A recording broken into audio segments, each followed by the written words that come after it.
Good morning, everybody. This week we are talking about developmental and life course theories.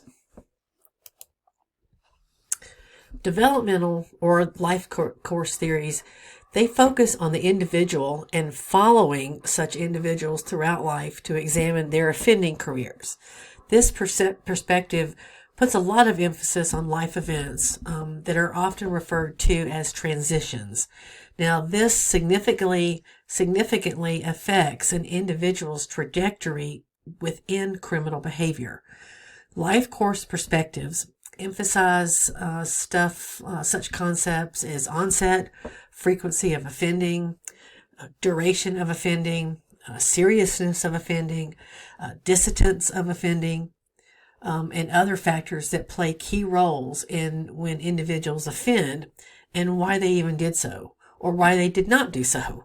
So at certain times in their lives, this can happen throughout their life from adolescence through adulthood. There are many critics of the developmental or life course perspective, particularly those who buy into the low self-control model. And this is anti-developmental in the sense that it assumes that propensities for crime do not change over time, but rather remain unchanged across life. And we're going to talk a lot more about this. One of the developmental models that have received the most attention is that from Sampson and Lobb. And this emphasizes transition in life that alter trajectories either toward or away from crime.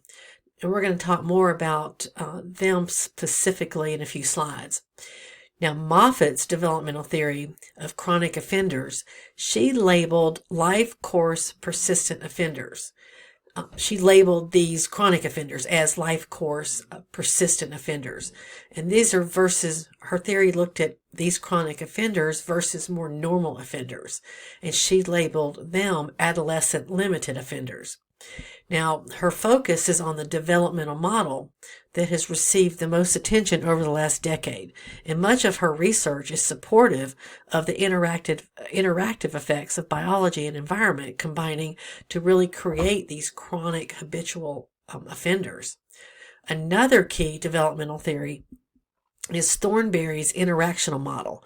Now, this emphasizes different types of influences of certain factors at different times of our development, as well as the reciprocal or feedback effects of certain outcome variables on previous antecedent factors. Now, this type of feedback loop can often result in a person being caught in a vicious cycle of criminality. Now, which can be very hard for that person to get out of. What I want to focus on in this presentation are the three types of developmental theories, as well as touch on more Sampson and Lobb, and then I want to end with discussion on the policy implications. So life course, latent trait, and trajectory life course theories are basically the idea where criminality is dynamic. Now, remember I said a few minutes ago some of the critics said that crime does not change.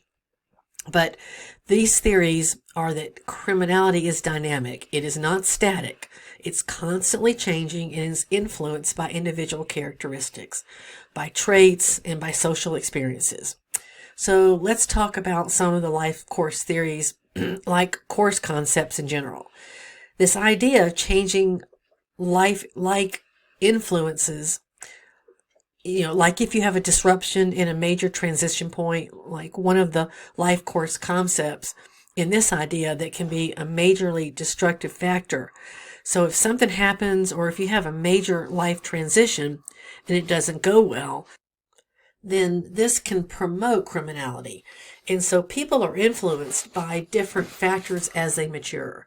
In terms of who has influence on you, factors then that are relevant can affect your behavior. For example, in childhood, your parents are by far the most important influence. And once you hit adolescence, it becomes all about your peers, who are then the most important. And then as you become an adult, it might become all about your career. So if you have a major transition, maybe you're transitioning from childhood into adolescence, or or some specific thing, maybe that could lead to depression and substance dependence, and also something like moving or the death of somebody in your family, or there's a major transition and maybe it's not done very successfully or well, and then this can cause some major problems about criminality. But in general, we're talking about life course concepts. It's that idea that it's not always the same people who are going to influence us as we grow and as we change within our life. There are different people who will become the most important in determining how we behave. So once you're an adult, you know what your friends think of you is not that big a deal anymore as it was if you were an adolescence or a youth. They don't think that what I'm doing is good, or maybe they don't like me for whatever reason. Then I don't, I can decide, well, I don't really need them. But when you're an adolescent, that's a pretty important influence in your life. So things can change as you mature. There are some other specific life course concepts. One of them is what's called problem behavior syndrome. This is the idea that crime is one of many antisocial behaviors that kind of cluster together, and problem behaviors, they tend to co-occur. So the more problems in someone's life and the more problems that are attracted to that person, kind of the core problems are here, that we're going to have these problems. So these would be things like family dysfunction, sexual and physical abuse, substance abuse, smoking, any precocious sexuality, early pregnancy, educational underachievement, suicide attempts, sensation seeking, unemployment. So things like that, when you have more of these problems or issues like those that exist in a person's life, the more additional problems they're going to cause. So if you have something like you have problems in school and you know that caused you to act out, it may have caused you to skip class, and then when you skip class, maybe you started smoking, and then maybe then you also started doing other kinds of drugs or using alcohol because now you're not in school and you don't have that regiment. And then that can lead to basically feeling good. And then you're living in sort of the more problems that you've created, and the more problems that you have, the more problems that you're going to cause. And that's kind of the idea of this problem behavior syndrome. Then, so crime and committing crimes become one problem or behavior that exists among all these other problematic behaviors and all these other things that have happened in somebody's life. So this problem behavior syndrome is basically, as I said, problems beget more problems. Age is another life course concept in the sense that early onset of deviance strongly predicts later and more serious criminality. The earlier the onset, the longer and more serious the criminal behavior will be. And this is definitely supported in a lot of research that shows sort of that people as kids are doing things like fire setting. They may be bullied or become bullies. Maybe they're also going to one step further, or maybe they're committing acts of sexual deviance. When we're talking like really young ages, maybe 8, 9, 10, 11, 12. If you're doing things like this in those age ranges, then those people, now I'm not saying they're beyond help, but they are very at-risk children, and that they should be receiving a lot of attention by various institutions and especially their family. But these people so far are likely to have a longer criminal career and be more deviant in adolescence, more so than your typical adolescent, and that continues into adulthood. And these are the ones that also have the more serious criminal offending. So if you start earlier in your criminal career, it's not only going to be longer, but it's also going to be more serious offending, things like violence and sexual crimes. And desistance is another concept when people stop committing crimes. Now, this is a slow, gradual process. It's not something that matches. I'm saying that this state is how it involves changing the mindset and the identity of the offender so that they no longer consider themselves an offender. They change their thinking from being a current offender to an ex-offender or an ex-con, and that's really a gradual process. So changes will come from within that can be effective and be permanent. So the offender has to decide that they're not really a bad person. And this is actually what I have told the juvenile offenders that I worked with, that sexually offending doesn't make you a bad person. It's just that the things you have done are bad in the past. And so they don't need to do these offenses, these issues anymore. They may have to work towards changing one situation at a time. So it may be a start an overall process. And it starts with the general readiness to change, so that you will know that, for instance, leaving prison, is not a fun lifestyle. I wouldn't think so. And you would tell yourself, I don't want to do this anymore. I don't want to run from cops anymore. I think I need to change my life. So it may start with this idea that they want to change. And so they encounter one or more environmental hook. And this is what it's called, and it's a positive life experience. So somebody saying, I believe in you, could be a hook. Having a child with a major hook, or, as they get older, getting married or finding a good job, anything like that, where there's a positive life influence. It could be anything from somebody just saying something nice to you. It could be as you mature and have a baby with someone. It could be getting a new job at any time. It's anything that's a positive note. So it's a hook to get you into those good things that will come if you just get this shift in identity. So you're away from that idea that you're exiting the offender behavior, the offender thinking. So, and this is opposed to the current offender that may have to end that process of offending, and they have to maintain the positive identity, and then it will gradually decrease that desire for antisocial behavior. So at some point in their life, they're like, I don't even think about having the urge to commit more crimes anymore. And that is when true desistance happens. So it's not an instantaneous process. Like I said, it's a gradual process for somebody to truly just terminate their career of criminality. Life course theories in general are the much more integrated theories. And we're going to talk a lot more about integrated theories next week. They look at an onset, continuance, and assistance. So the factors that account for why somebody starts, and then why somebody continues a criminal career, and then finally why they desist.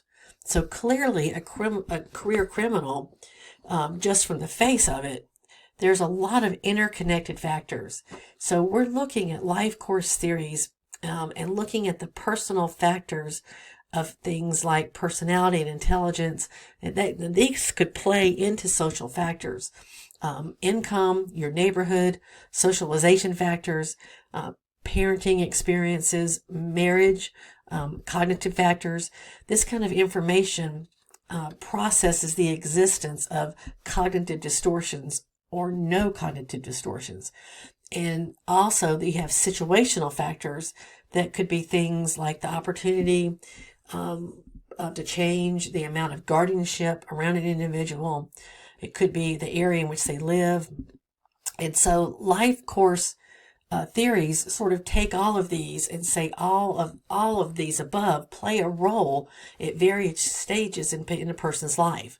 And it may look different at different stages of life, but there are these roles and they're all relevant to explain criminal behavior, especially these lengthy criminal careers. And also, too, I want to mention the cognitive factors and the cognitive distortions.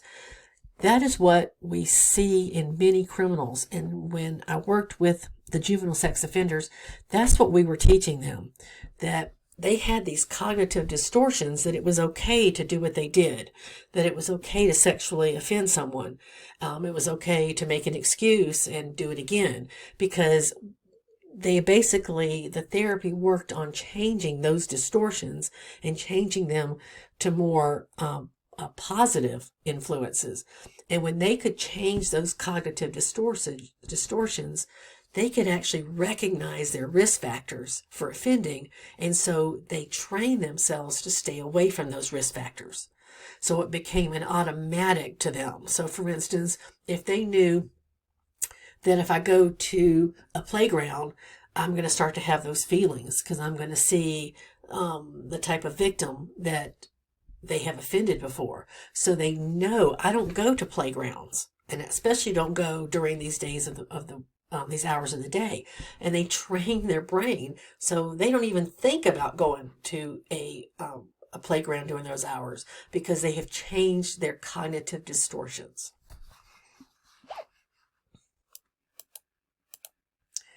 Age-graded theory. Now, this is a specific theory within the life course domain from Sampson and Lobb in 1993. And this is also discussed in your readings. But Sampson and Lobb came up with the age-graded theory.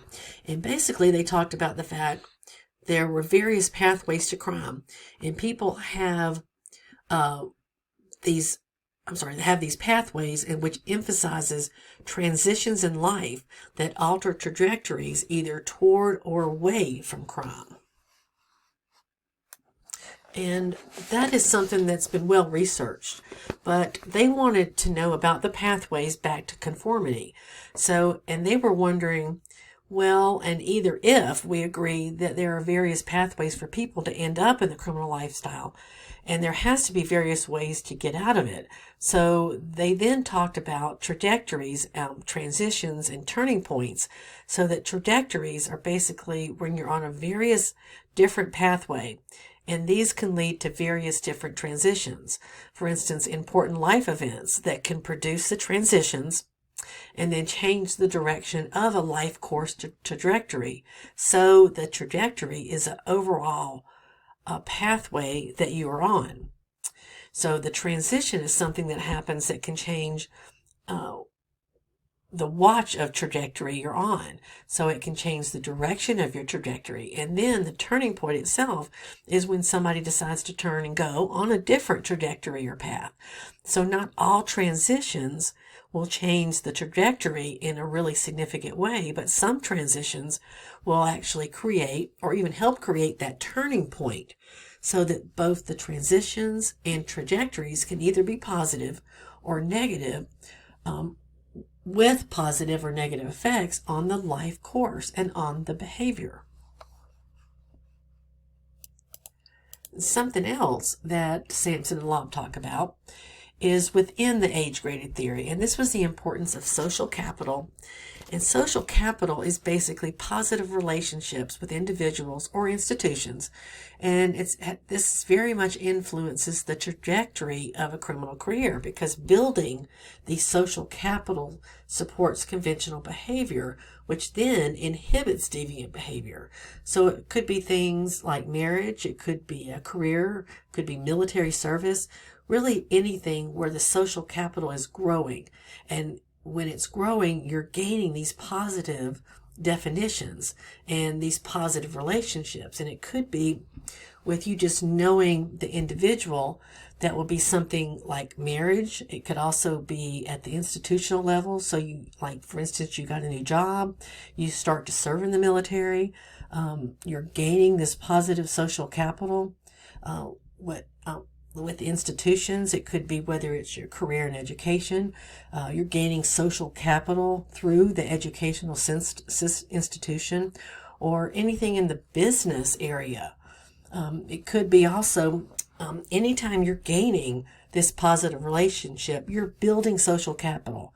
And the more of this that you build, the more that's going to inhibit deviance, and then sort of lead somebody onto the path of desistance, and that they're not possibly already on now. And Sampson and Lobb, now they said that marriage was sort of the most important things in terms of increasing the likelihood of maturing out of crime. So they specified it's a successful marriage, but a successful marriage, and especially when there's kids involved, majorly increases the likelihood that dissidents and this is because marriage provides that structure, and it decreases opportunities because you can't always be out with the boys or always getting into trouble when you're married and have responsibilities, and you can't be out socializing with your delinquent peers, even though as much as it may give you that sense of belonging and responsibility, because now you're a part of a family and they depend on you. It's also related to general aging and the slowing down process. Typically, people that get married, once they start to do that, they're already becoming mature. It's not always, but it is typical. And so it's related to that typically, because we know as people age, they are less likely to commit crimes. They age out of crime. I mean that this, really begs the question, does marriage increase that dissidence, or does a criminal decide he wants to change his life? And then both dissidence and marriage are part of the plan. Now that's really difficult to tease apart, but it's still the case, according to Sampson and Lobb, that marriage is very much linked to dissidence. So lastly, let's talk about the policy implications. Policy really needs to focus on prevention and intervention. So some of the implications of the developmental approach are really focused on early childhood and infancy. And so some of these policies emphasize the need to provide some universal care for pregnant mothers as well as their newborn children. Other policy implications along the same route include legally mandating interventions for mothers who are addicted to toxic substances, for instance, alcohol and drugs. Also, the assignment of caseworkers for high-risk infants in the community, and high-risk infants and children, such as those with birth or delivery complications. These interventions would really go a long way towards saving society from many problems, such as financial and victimization and trauma that can persist without such interventions or other types of interventions. Also, we need to be able to detect the early onset of problem behavior in children and youth, because this can increase to a more serious delinquent and criminal behavior that is associated with a long criminal career. Now, chronic offenders, they represent a very small group of offenders, but the most promising results in prevention falls on early family parent training and nurse home visitation programs for parents and children. So lastly, ultimately, a focus on the earliest stages of intervention will pay off the most and will provide the biggest bang for the buck.